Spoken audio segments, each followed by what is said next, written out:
Hi, welcome to TV Cogeco's presentation of Pay Yourself First, brand new program designed to help inform you, the viewers, on intricacies of personal finances.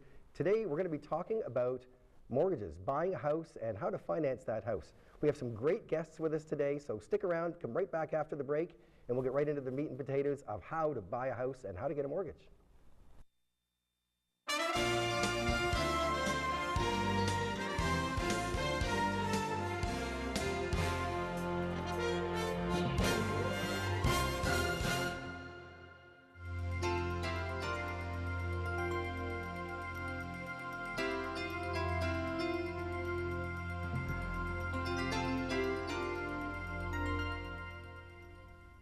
Hi, welcome back. You're watching Pay Yourself First. My name is James Krane. This is Cogeco's show all about your financial future. We're going to talk about a number of different products and services over the course of this show. And one of the things we'd like to get into first is talking about mortgages and home buying. The home market here in North Halton is hot, hot, hot. And I know that if you're renting right now, a lot of our viewers are thinking about how can I get involved in this real estate market? How do I buy my first house? We brought in a couple of specialists here. They're going to be with us today. We're going to talk to you specifically about that, and we're going to get this all cleared up today. The first person I have is Trevor Irvine. Trevor is a mortgage specialist with TD Canada Trust, and we are absolutely thrilled to bits to have him here with us today. Trevor, welcome. Thanks for having me. Can you tell us a little bit about what you do and the services that you bring to your clients? Absolutely. So as a mortgage specialist, I specialize strictly in mortgages. And in doing so, I've built relationships with realtors and lawyers and others in the market so that when you are going through that process, you're going to get great service, great rates, and something that you can rely on. Excellent. It's almost one-stop shopping. It's a one-stop shop. And now I'm sure you come across all kinds of first-time buyers. Absolutely. And what's the first thing that you want to do with a first-time buyer? How do you get them going in the process? For sure. A lot of times it's all about education. So sometimes if they've done sort of pre-work, if you will, there's some great online mortgage tools out there right now. TD's got a great one on their website where someone can go in, plug in a purchase price, and it gives them an idea of what their mortgage payment would look like. And then in doing that, when they come to see me, normally they'll have a lot of questions in regards to how much of a down payment. We'll go through certain things such as what lifestyle they're in right now. Are they getting married? Maybe they're looking to have a child down the road. Just certain things like that that really will have an impact on what that full picture looks like.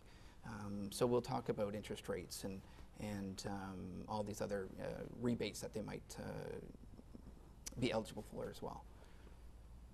Very interesting. So now, when a buyer comes to you for the first time, what kind of information should they bring with them when they come to meet with you for the first time? So doing a pre-approval, it's a little application. So personal information such as date of birth, SIN number, where they're currently working, so maybe a recent pay stub. Depending on the type of job that they have, we might need a notice of assessment if they're self-employed and things like that. As much information as they can bring, the better. It just makes for a deeper conversation. Obviously, you want to make sure that we cover all aspects of what we're going to focus on to make sure that we come up with a price that they can afford. Now, I know that there's been a lot of talk in financial circles over the last few years about mortgages, and I know that was one of the issues that got the United States into this big financial crisis that they're in right now. Can you tell us a little bit about the qualification process here in Canada, and maybe a little bit about the amount of down payment should be? Like, if somebody wants to go in and buy a $200,000 house, sure. Ballpark figure, what should they have in their bank before they even start looking? So the minimum amount that someone can put down nowadays is 5%. 5%. 5%. And with that will come a CMHC or Genworth financial premium. So whenever you're not putting 20% down, so anything less than 20% down, there is a premium.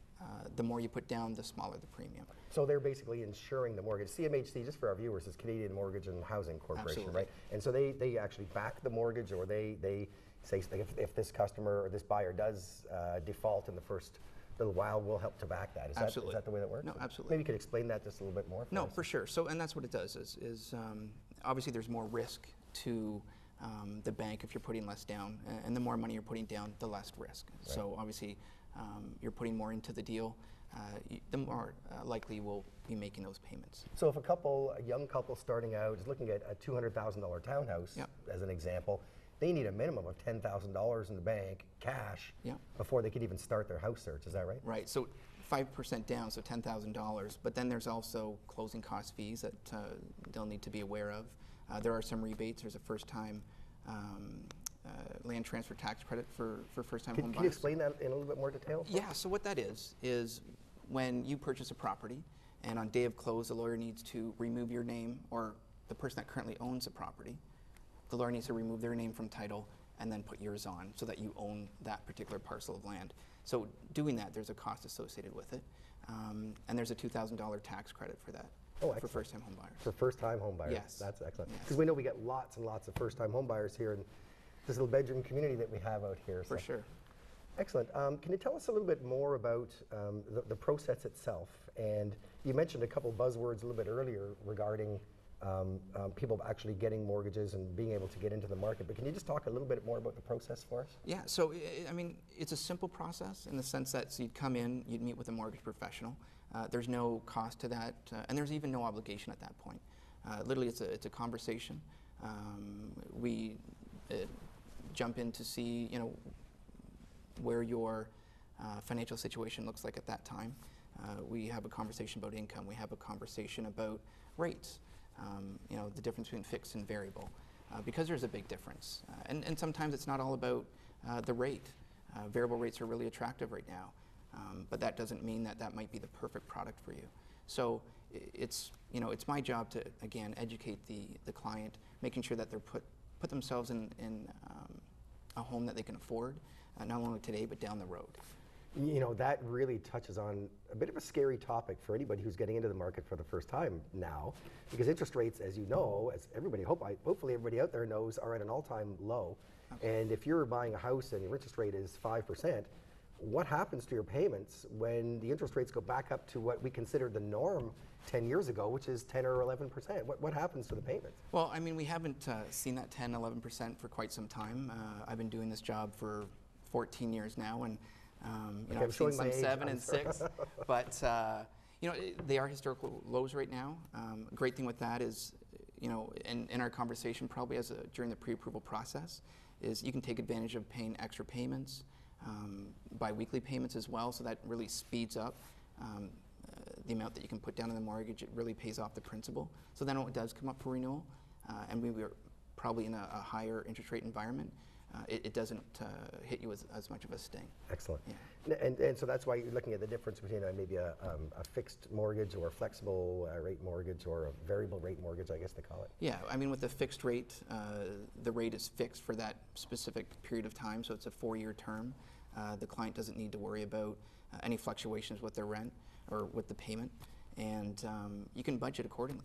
Whereas variable rates, if rates do go up, that rate is readjusted monthly if we do see any rate increases. So if you are risk averse, then we're probably better to go with a fixed rate. Risk averse, I love that. Yes. Okay. So basically what it boils down to is that in a variable rate mortgage, the rates are a little bit lower, but they could go higher and you're not guaranteed. Whereas a fixed rate mortgage might be a little bit higher, but you're guaranteed that rate for X amount of time. Absolutely.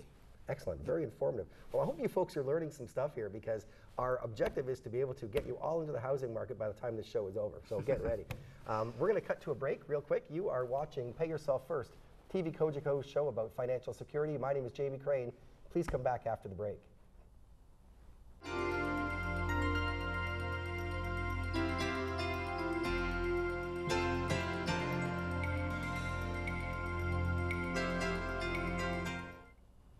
Hi, welcome back. My name is James Krane, and this is Pay Yourself First.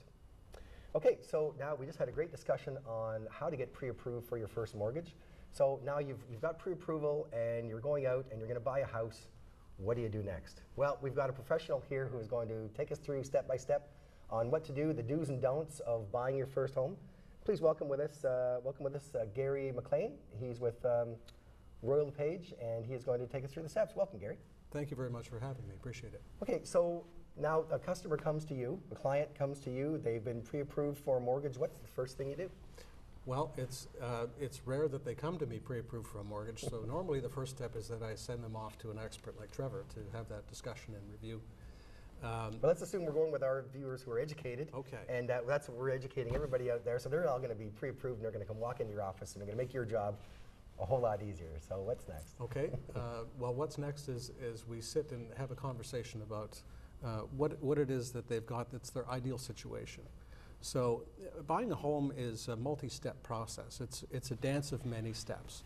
And it's largely a discovery. So it's people may have in their minds what they think they're going to end up buying, but more often than not, it's a journey and it's a discovery. And more times than not, they end up buying something they never would have considered in the first place. So we want to sit and have a conversation about really what their dream, their ideal situation is, within the constraints of the down payment that they have and the mortgage approval they have. So you mean sometimes they may come in expecting to buy something a lot bigger than they're able to afford? Is that what you mean? Sometimes that's true, or sometimes it's just a matter until they've experienced it, till you have a little bit of road experience. You may not know what you want, or you may not. You may not. A lot of first-time buyers come with the concept of perhaps where they grew up, or the home that they grew up in. But once they start seeing what's available within their price range and in the area they want to buy, often things change. So it's an evolutionary process. So it's crucial to find a good realtor because the realtor knows the market. They know what's available in that price range and can show them all those different options. Well, that's certainly an important role that I have. The role changes. Sometimes I'm a coach. Sometimes I'm a teacher. Sometimes I'm a pure realtor dealing with what's available on markets. Right. But it is a big deal, and it takes a little bit of time for people to get comfortable in the role as a buyer. Well, now rumor has it that you produced a great tool that's entitled "The 7 Deadly Sins of Home Buyers," and I'd like to get that graphic up on the screen if we can. Maybe you could just talk to a few of these and just let us know what your thoughts are. Okay. Well, yeah, I do use this as a guidepost during some discussions because there are a lot of reality shows on TV that don't have a whole lot to do with reality that purport to be real estate advice. And it's more entertainment than it is factual. And because people have got access to so much information on the internet, often they're drowning in information, but they're starving for wisdom. And they're starving for a way to put it into practice. Right. So I put together these 7 deadly sins so that people don't have self-inflicted wounds. That's a contract that I have with my customers. Well, on behalf of all our viewers, thank you very much. Thank you. No self-inflicted wounds are allowed. Okay. So the sin number 1, if we just want to dive into it, is trying to go it alone. It's not a process that someone couldn't do on their own, but if they don't have experience, they're very unlikely to have success, and they're unlikely to know what to do next and how to protect themselves. So getting a good real estate person working for them is a great opportunity for them to accomplish their mission. Sometimes people feel, why don't I just go talk to the person that's got the property listed, which is fine, which you can do. However, keep it in mind that real estate person is working on behalf of the seller. So it makes sense to protect yourself as a buyer and go hire a real estate person to act in your best interests as a buyer. Right. So going it alone is not a good idea. You wouldn't do it. You wouldn't try and do the legal work on your own mortgage. You wouldn't go it alone. You'd get an expert. Right. There's a lot of paperwork involved and the whole nuances of the whole process of putting in offers and things like that, and knowing where to bid and how to put in the most efficient bid. I guess that's what you're paying for, right? Exactly. It can be very complex, and you need to protect yourself. Now, just really quick though, when you go and you find an agent, do you have to pay for that real estate agent yourself? Well, normally no. Normally a buyer, the buying agent is compensated by the seller. Right. And that's offered up as part of the listing agreement that they have with the real estate brokerage that's got the property listed. Right, so there's no money involved. They can go in and find a realtor to operate on their behalf. They don't have to come up with some cash right then and there. Normally that's the case. Right. Yeah. It's not always the case, but normally it is. Excellent. Secondly, and maybe this Trevor would want me to have this as sin number 1, but not getting securing appropriate pre-approval for financing. It's just not in your best interest to go shopping for something that you don't know you can afford. Now, when we talked about pre-approval before, we talked about making sure you got minimum of 10%. Now, what about job qualifications? How long do you need to be at your job, or what if you're self-employed? I mean, a lot of people have trouble securing financing when they're self-employed. What do they do in that case? Well, I'm going to turn that over to the expert in financing. No, for sure, and it's a great question. It depends on the industry that you're in. If you're just coming on into the workforce and you haven't been on working for more than 3 months, a lot of times banks would like to see a little bit more history in terms of your work experience. So that's one thing. So obviously you need to be working for, I would say 6 months or more. If you're in a commissioned industry, then we'd like to see 2-year average. Right. So the longer you've been at your job, the more chances you've got of being able to secure a mortgage. Absolutely. Okay, excellent. Now let's move on. What about understanding the costs? I think is the next one. Let's talk about that. Well, just underestimating costs sometimes, and Trevor touched on this. He did a great job. It's more than just the price of the house. There are other services that are going to come to bear here. One of them is obviously land transfer tax. There's no avoiding taxes in this country. And even though there's a rebate program for that, it still has to be paid up front and then rebated at closing. So it's just important that we raise awareness that they need to budget for some of these extra costs, including a home inspection, which is part of the bidding process, the deposit that they're going to need, a good faith deposit that they're going to offer with an offer to purchase a home. And typically what percentage might that be? I'm sure it varies, but is it a percentage of the asking price or something that's proper etiquette? Well, it can be, and it depends. It varies by market. Some markets are generally ask for higher commitments in cash. It also depends on the value of the property.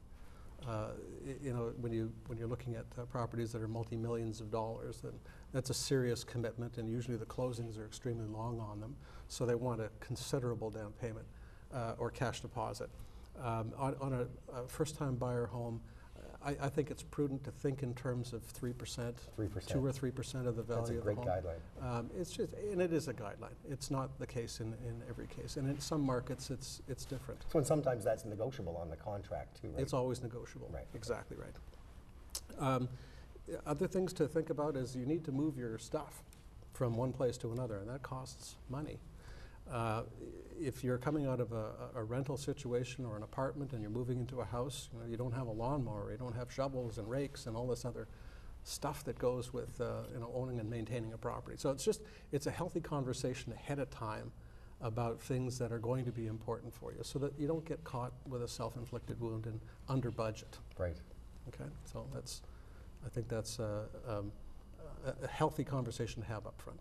Okay, the next one I saw was expecting perfection. Let's talk about that a little bit, because I'm sure that's a lot of people's, going into it, they really don't know what to expect, and they have all these grandiose beliefs of what's going to happen, and that's not always the case.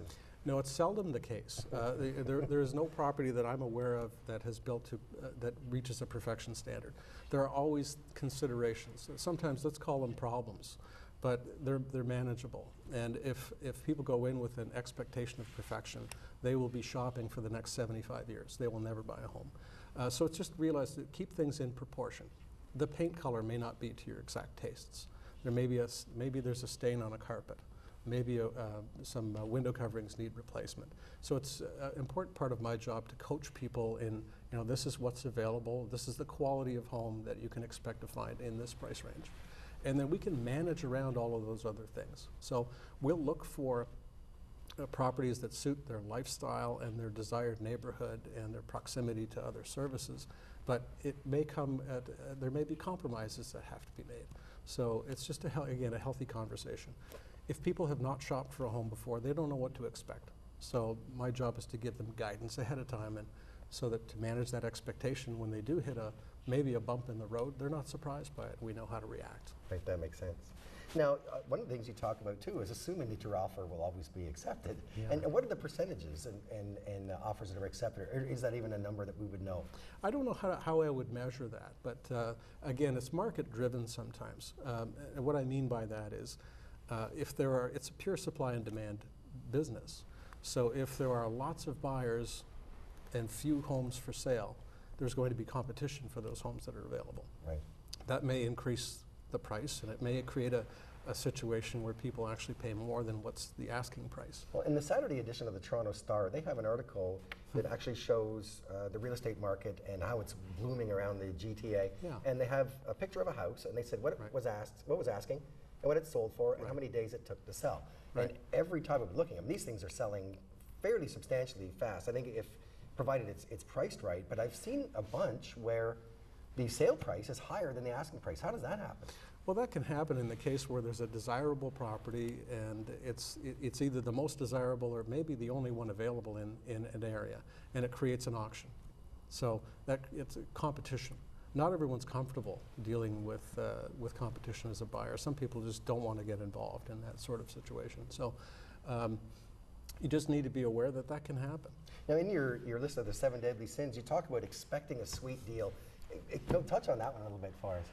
Well, I think when expecting a sweet deal, the difference between a property that's sold and a property that hasn't sold is 99% of the time it's price. So if the seller is asking a reasonable price for a property that's supported by market forces and it's supported by history of sales in the area, don't expect that you can undercut that price request just because you want to buy it for a lower amount of money. So lowballing a lot of times basically is wasting people's time. Is that what you're saying?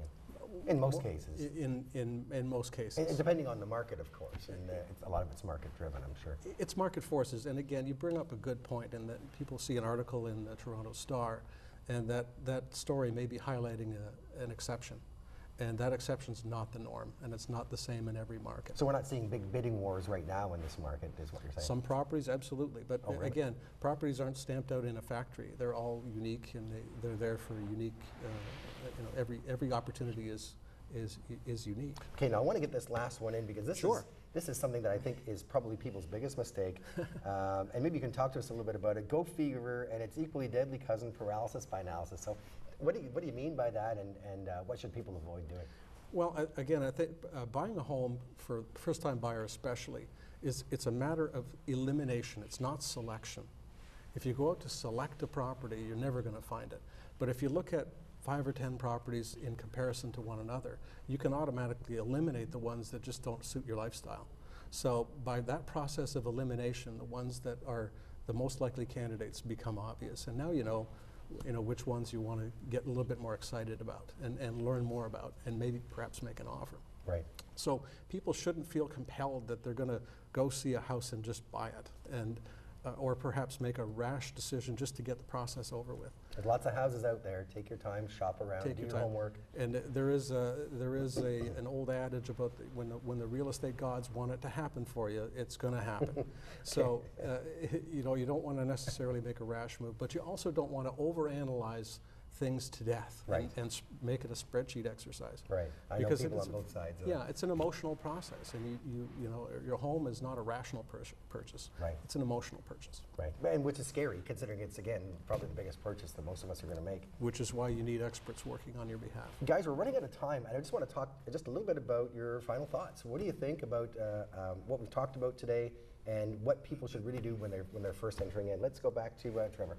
You know what, I think that if people do their homework up front, educate themselves and talk to the right people, and put themselves into a situation that they can understand the affordability of a home and everything that goes along with it, I think they're going to set themselves up for success. And so when they do see someone like Gary, they're going to see Gary, they're set up, and they've got their expectations already prepared and ready to go. Excellent. Gary, so they're pre-approved, they walk into your office. What do you want to see when they walk in the door? I just want to have, again, a conversation, get to know them so that I know how to best serve them. Right. Not all clients are created equally. They have different needs that they need served, and they need to be served in a particular way. Right. So it's my job to learn and tune into their frequency so that I can best serve their interests. Excellent. Excellent. Thank you very much. Well, folks, you're watching Pay Yourself First, TV Cogeco's show about your financial success. My name's Jamie. Stay tuned. We'll be right back.